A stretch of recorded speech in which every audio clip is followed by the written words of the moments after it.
Okay, today is 2.7 combining functions. So here's a little note about the algebra of functions. So if there's two functions f and g with domains a and b, then the functions f plus g, f minus g, f times g, and f divided by g are defined as follows. So if you have f plus g of x, that's the same thing as f of x plus g of x, and the domain is the intersection of their domains, a and b. If you have f minus g of x, that's the same thing.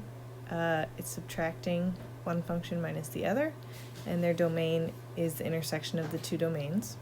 And then f times g of x becomes f of x times g of x. Their domains are also the intersections.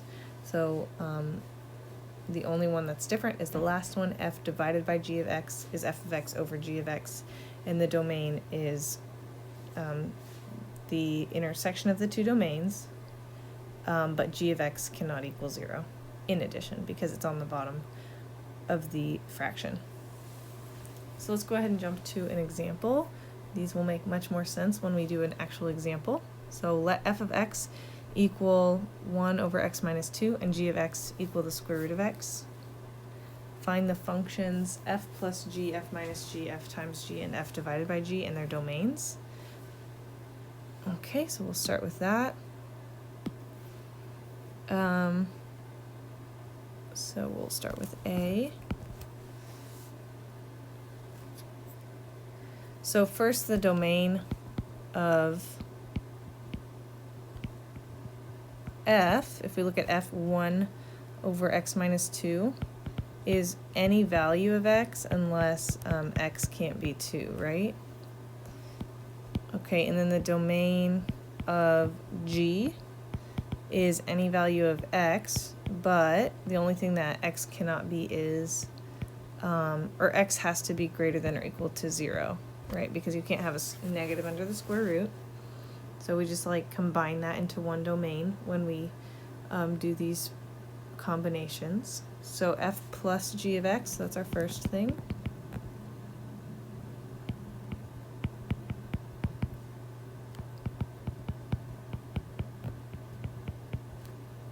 So we can just add them. 1 over x minus 2 plus square root of x, and then our domain is x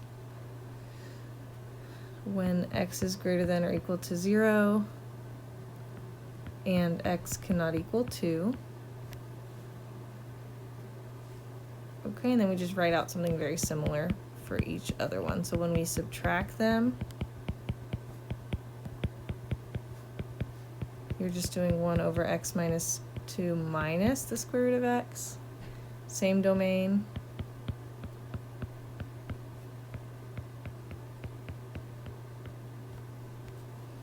When we multiply them,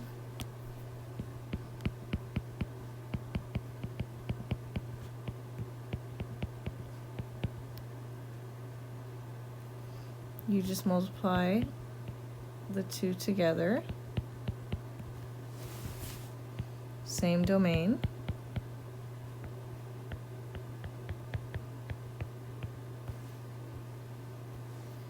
And the only one that's a little different is when you divide.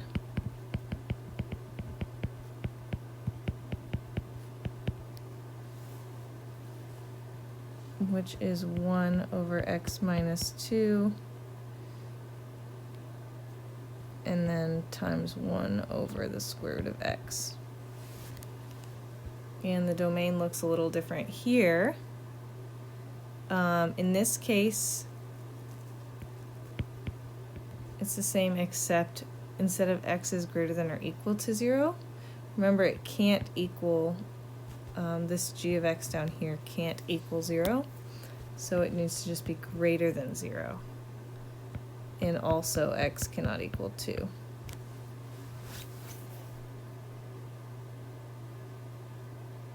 Okay.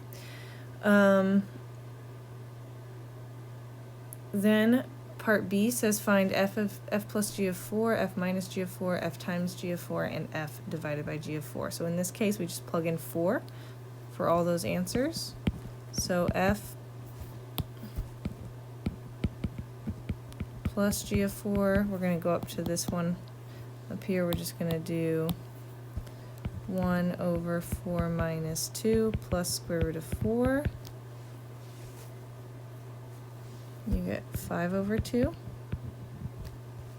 We're going to do the same with subtraction.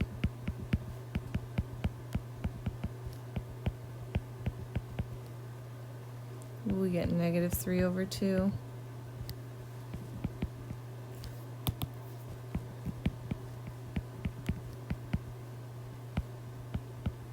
And then multiply, we get 1. And then f divided by g of 4. We just plug in that 4 instead of x, and we get 1/4. Okay, some more notes here. Composition of functions. Given two functions f and g, the composite function f of g, also called the composition of f and g, is defined by f of g of x equals f of g of x. So when you see that open circle in the middle, that is not multiplication. You find g of x and then you put that answer inside of f of x. So let's go ahead and skip to example 3. We have f of x equals x squared and g of x equals x minus 3. We find the functions f of g and g of f and their domains, and then we're going to do it with some numbers, f of g of 5 and g of f of 7. Okay, so we can go ahead and start with A. F of g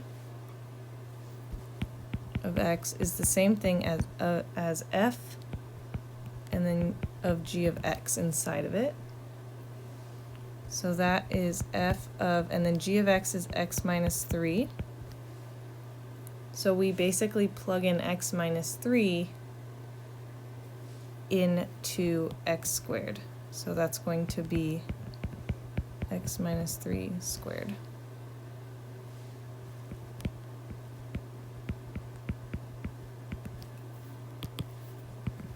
So that's the answer there. And the domain, so actually we're going to go over here and we're going to do g of f. G of f. So in this case we do f of x first and then we put it inside of g of x. So that's going to be f of x is x squared, and then we plug in x squared for x in g of x. So that's going to be x squared minus 3.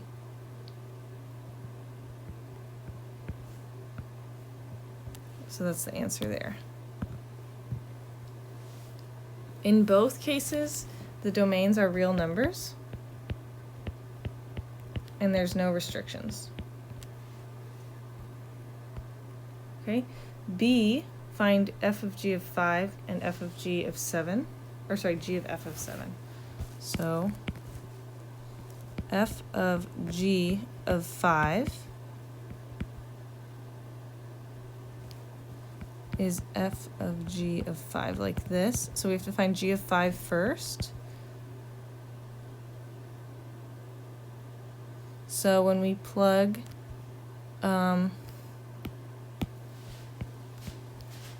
g of 5 equals 5 minus 3, which is 2. So that means that actually we plug that 2 inside of f. So we're going to get 2 squared, which is 4. That's f of g of 5. And then we have to do g of f of 7. So we need to do the same thing, only switch. So we need to find f of 7 first, and then we need to plug it into g of x. So I know that f of 7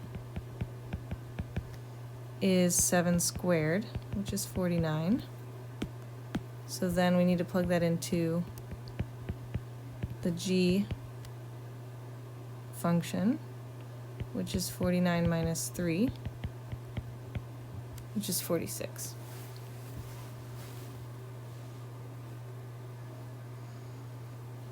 Okay, example 4. If f of x is square root of x and g of x is square root of 2 minus x, we're finding the following functions and their domains.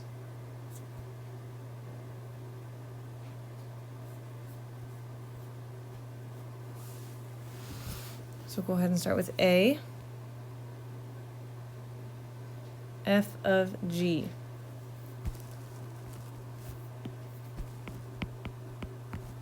F of g is the same thing as f of g of x. G of x is square root of 2 minus x, so that's f of square root of 2 minus x. And then we go plug that in to f of x, so that is the square root of the square root of 2 minus x.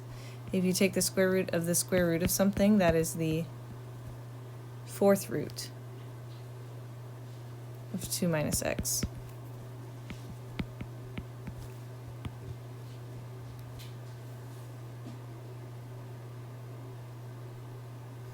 The domain here is any value of x, but that 2 minus x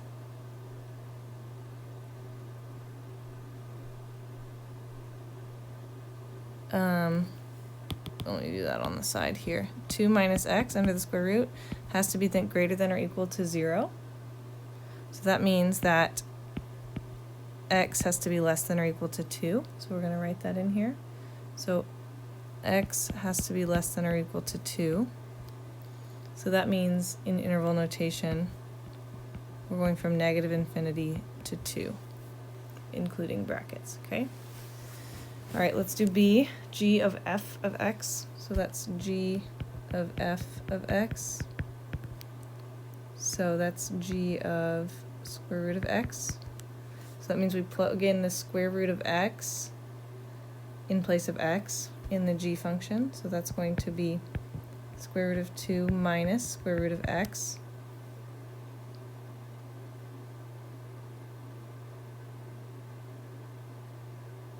And then for that square root of x to be defined, we must have x greater than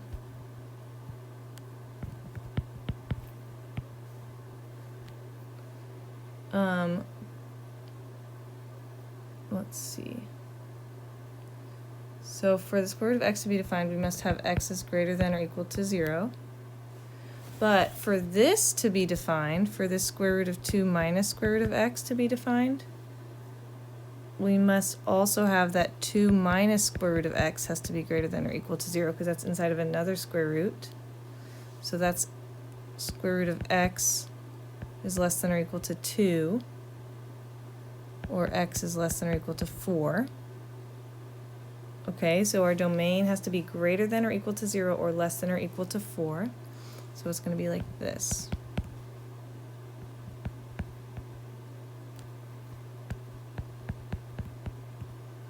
Which in interval notation is 0, 4.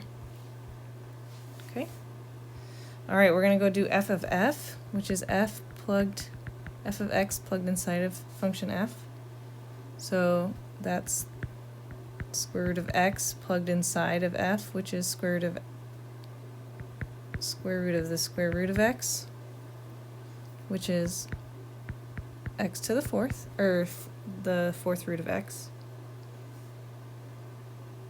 And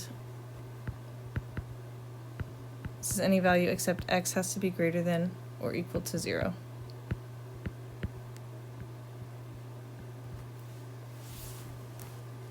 And the last one, g of g, so that is g of x plugged inside of g.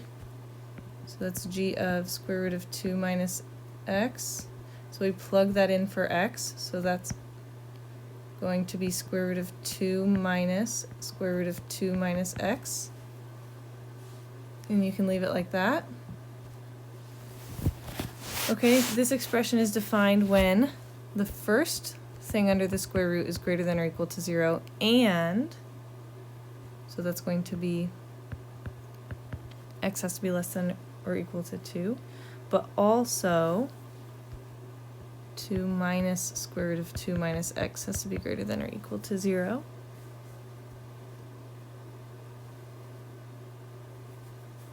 Which is 2 minus x is greater than or equal to 0, or sorry, not 0, 2, or sorry, 2, less than or equal to 2.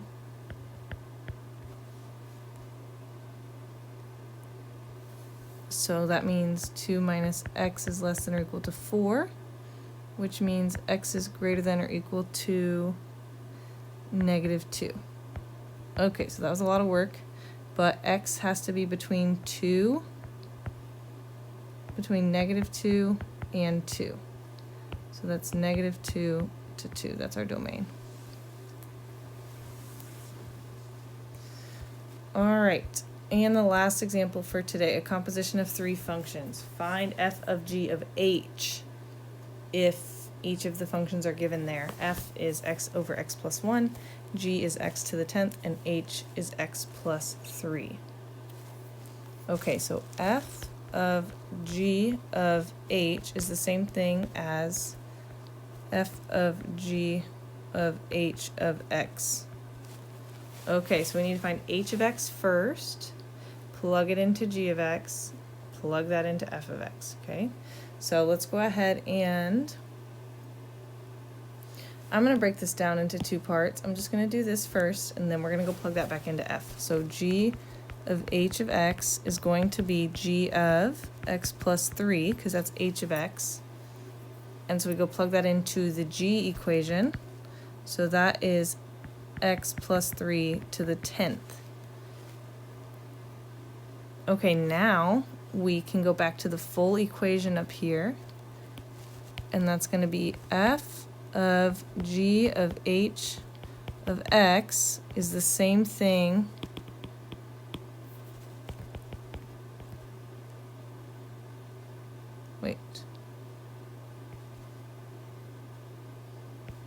as f of x plus 3 to the 10th.